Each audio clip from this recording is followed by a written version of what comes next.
Hello, Dubai.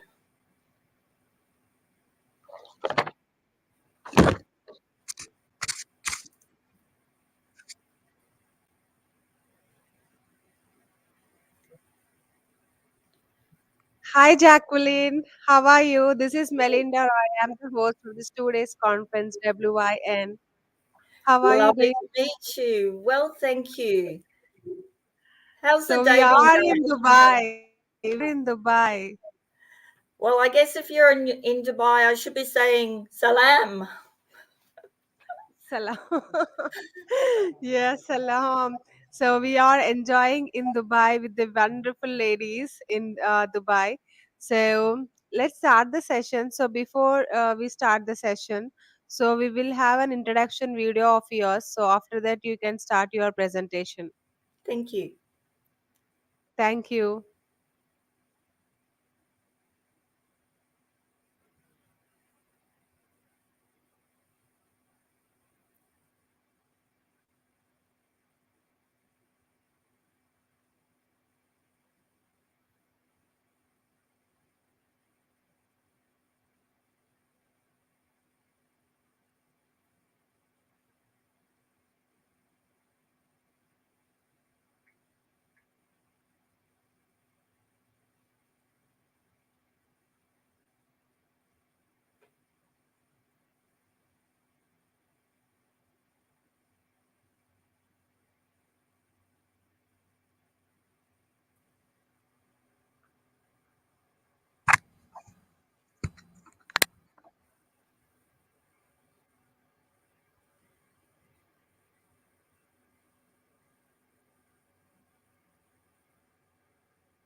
I can So, hear you now. can you hear me, hear me, Jacqueline? Yes, loud and clear now. Yes, you can start your beautiful presentation. Thank Thank you. you. Thank you so much. And hello to Dubai. Hello to everyone over there and everyone who's watching around the world. I like to say salam or namaste. One of the things that I'd love to do first, though, is just acknowledge you. I mean, you have gone and taken time out of your life. You've met challenges, you've sacrificed so that you can put yourself here in front of all these people who are presenting for these 2 days because you value you. And I just want to acknowledge you for that. It takes an extraordinary person to actually know their self worth. And being here for the next 2 days, it means that you do value yourself. And I just want to acknowledge that one. Now, can I ask, has anyone been to yoga? Okay, this is going to be sounding a little left field, but in yoga, they say something like namaste at the end of the session. Now, if you've ever been to yoga, hopefully you've never seen me doing yoga.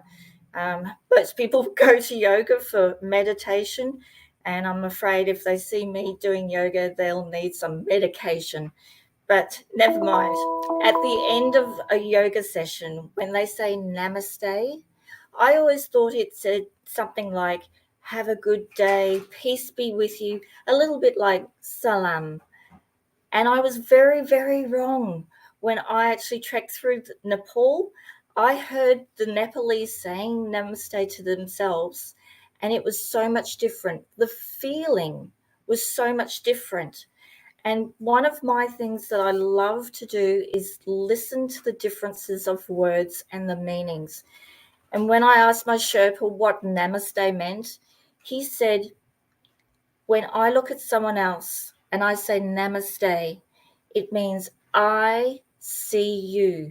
My soul sees your soul and sees that we are kindred spirits. And that meant so much to me. I would never go to yoga and say namaste in the same way because I know the meaning. One of the things that we do is we change meanings, or we understand the wrong meanings, and we attach different emotions to those. What I'd like to talk to you about today is how we can go from being ordinary to extraordinary because we understand the meaning of words and ourselves differently. Now, if I may, I'd love to share with you something, but it's a little vulnerable. And I'm hoping if you pop into the chat, if you're okay with that, I want to go and delve down into our core selves. And I want us to all get rid of the crud and the crust that we've gone and had put over our core true selves so that we can realize who we are and how we can be extraordinary. Now, I know you are all extraordinary because you're all here, but sometimes we don't believe it. Have you ever been in a position, maybe as a child, where someone said, don't do that? Stop talking. Sit down. You can't do that. Are you serious? You're crazy. Have you had that put on you? If you go back to your childhood and you find the first memory that you can recall where someone said no, that was the start of your core self being covered with someone else's crud and their negativity. And unfortunately, it's a tribal cycle. It goes down through the decades from one family to the next, all the way through. And at the end of the day, you become an adult and you think you know what you want to do, but there's something always holding you back. And what I'm going to share with you is 7 steps to taking away all of that crud and the crust that everyone else has put onto you and finding your true core self and understanding that you have potential. You were born, you were created perfect. And all the crud and the crust that you've been put on your core self is holding you back. So 7 steps to becoming great. We are all on a journey. We are all heroes on a journey. And if I can share with you how the mind works, I'd like to share a little story about when I was 2. Now, of course, 2, I'm a toddler. I'm holding my father's hand and I'm running to keep up with him. And he's super excited. So I'm picking up on all of his excitement. As a 2-year-old, I just knew something is about to happen. But at the same time, I actually felt some sort of negative emotion. And I didn't know what it was.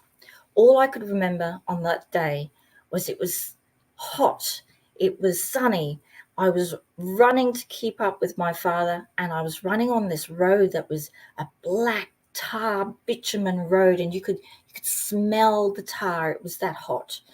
But it was also impregnated with quartz stones that were glistening in the sun. So it was a very visual, and I could smell. So all my senses were involved in this memory. So it was a very firm memory of that particular moment. Now, what happens in our minds is something really strange. Every single night when we get into a deep sleep, our brains actually are washed. And you've got the hippocampus, which is basically responsible for all of our memories. And the brain's function is to use as little energy as possible. So it tries to wash away as many memories as you don't need. So if you've put down your glasses or put down your keys, or you can't find your handbag and your spectacles are on your head but you've forgotten where you put them, that's because we don't really need to remember stuff unless it's attached to a strong emotion. So we've got the amygdala, which is like the warning signals, looking out for danger everywhere. And they work together, the amygdala and the hippocampus, and they do something extraordinary in our minds. They attach what we find is a dangerous situation or what we think could be dangerous with an emotion. And then that emotion actually gets put into our body. And have you ever gone weak at the knees? Have you ever felt tense in the neck? Or you can't even talk because you feel constricted around the throat? It's a trauma response, and it's perfectly natural. It's how our brain tries to keep us safe. And the funny thing is, with memories, it will take away as much information that your brain thinks you don't need, and it will hold on to the information that it thinks that you do need. So remember this 2-year-old self running, trying to keep up with her father, excited about something, but there was an underlying unease. I have probably made up the words that I heard my father say. I've asked him, and he said he never said this. But the emotion that a 2-year-old child had at that time had this mantra going through her mind, going, a son, a son, I finally have a son. You were my firstborn child. You were meant to be born a boy. I was 2.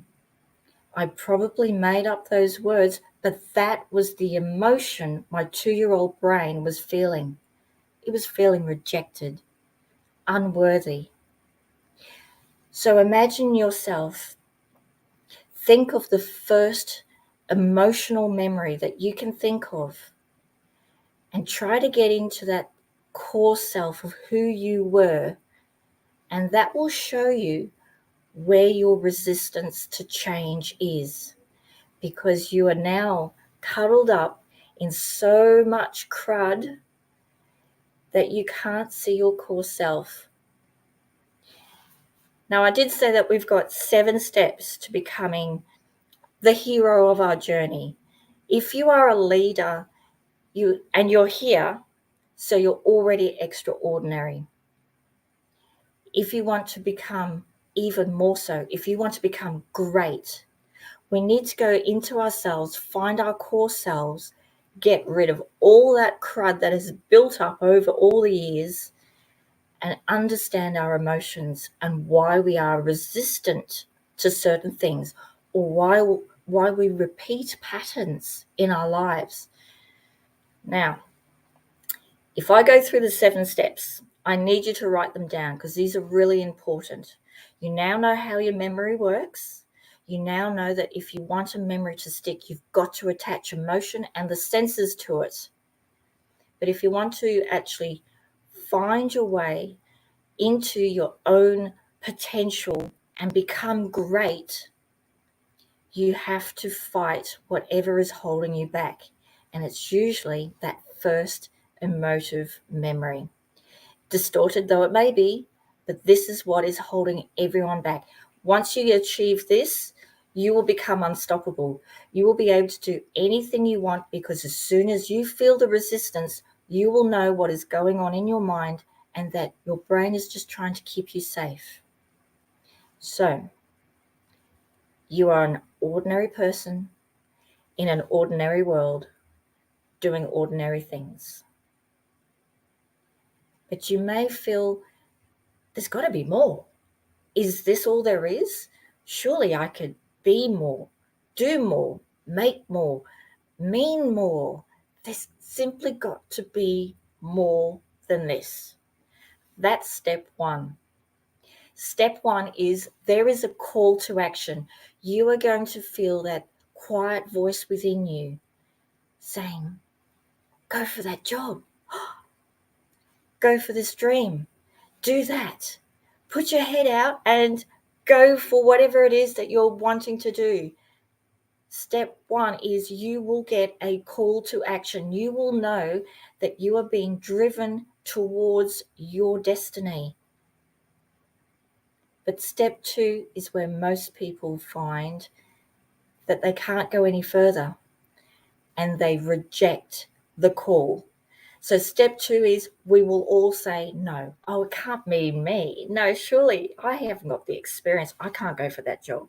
No, I'm too busy. I've got to do this. My mother-in-law needs me. My next door neighbor's child needs me to babysit them. Any excuse. If it means something to you, you will find a way. If you have more resistance, you'll find an excuse. Now, it's just an above the line, below the line thinking. That's all it is. And as wonderful people that you are, you have already made choices where you have said yes to the call to action. You are here. You are all here. So you are all extraordinary. You're investing in yourselves. But most people stop at 2 and make an excuse. Step 3, the call gets too great and you cannot say no. So what do? Well, you change your mind. You say, okay, if I'm going to go for this, if I'm going to go for the job, or if I'm going to go for a new relationship, how am I going to do it? The situation I'm in now is not going to get me there. So step 3 is you have a change of mind and you think, okay, how am I going to do this? Now, as leaders, I am sure you have heard this next one. Step 4, when the student is ready, the teacher appears. So you are now ready for learning. This is where we say, Dorothy, you're no longer in Kansas. We step over the threshold. We go into the new zone. Some people call it the danger zone. Some people call it the growth zone. But most people know that the comfort zone is where you'd prefer to stay. But the teacher's here, so you're ready. So now you have to pay attention. And this is something that I also call follow the system. You may not understand, but if Mr. Miyagi says wax on, wax off, you wax on, you wax off. You follow the system. You may not understand it, but your teacher is telling you this is how you grow. These are the tools that you need to get to the next step. So what's the next step? Number 5. You're not going to like this step. This step is you are faced with a challenge and you say, right, I have some tools. I'm going to go for it. And it's not going to be nice. It's going to be painful. And something has to give. Now, I liken this to you are faced with a dragon. And unfortunately, he burns through your shield. This growth phase is very important. And this is where most people will go back to square one again.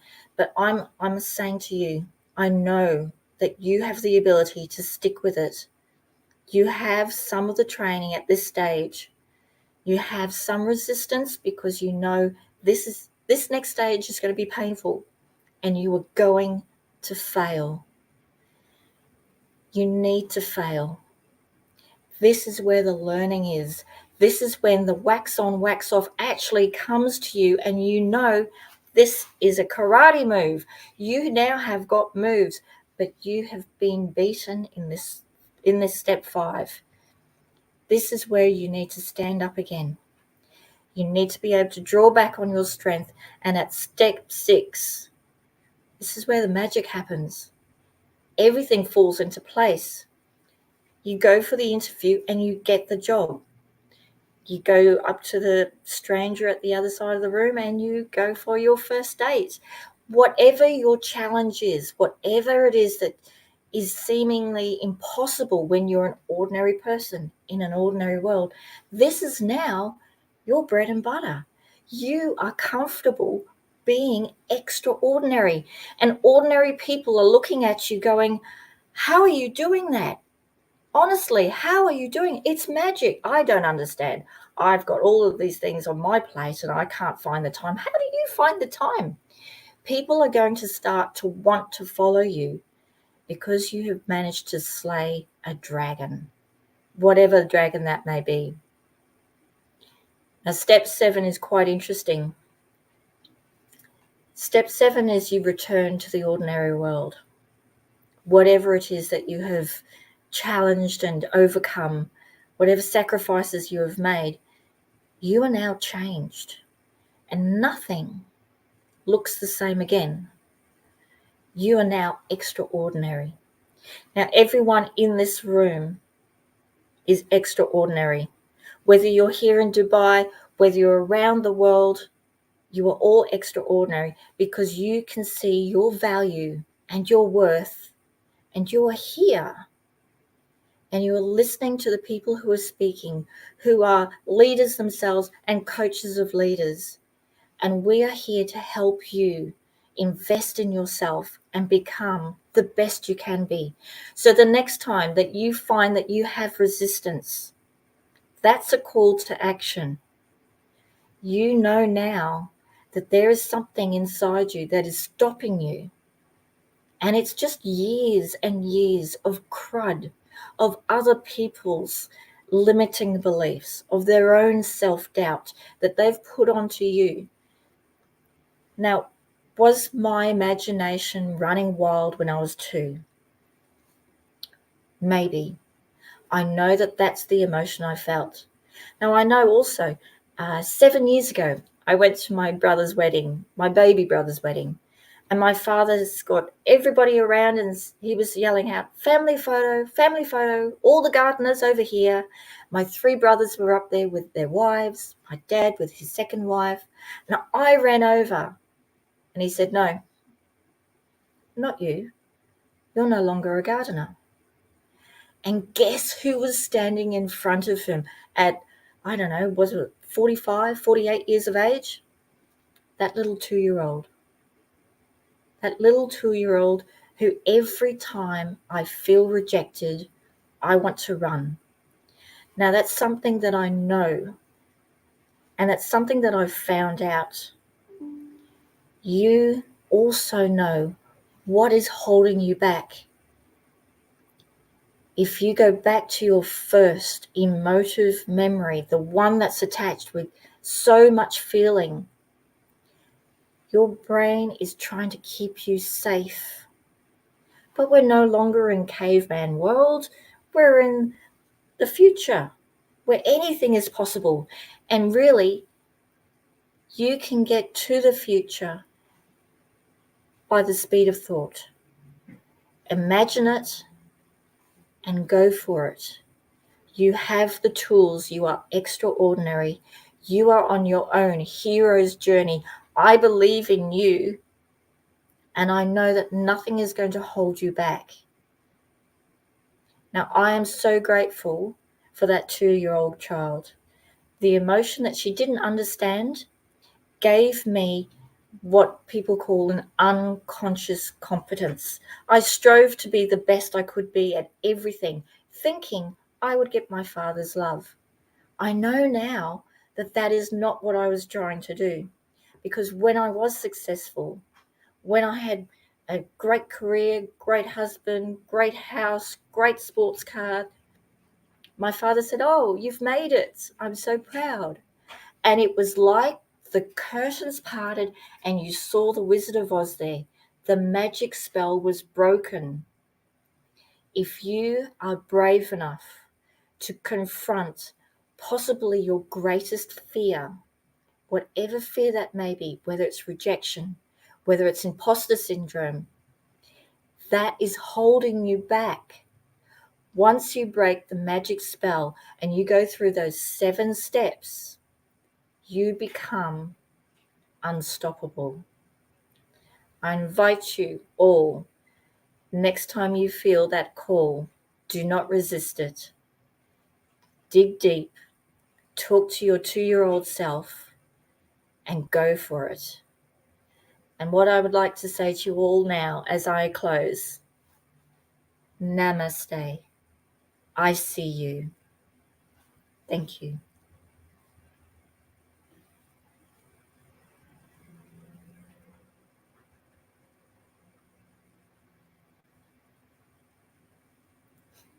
Thank you.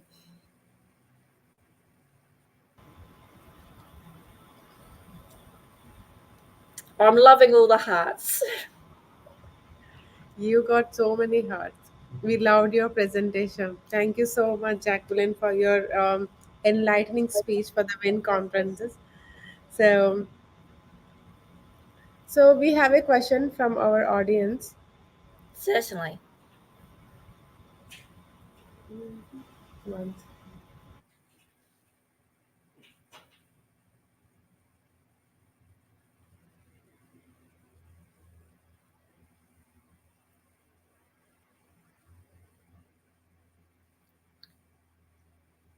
So I'm not getting any questions. I know there is one.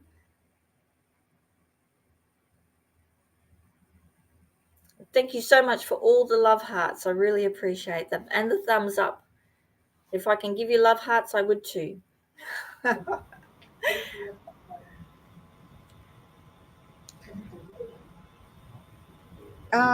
So I think it's a very basic question. That's okay. So thank you so much, Jacqueline. And we do have another event organizing in March 8th and 9th for Paris. So join us for that event as well. It's going to be wonderful. So and thank you that you have already been a part of this WIN conferences as a speaker. We are so honored for your beautiful presentation at the WIN WYN Womenium Summit 2022 in Dubai.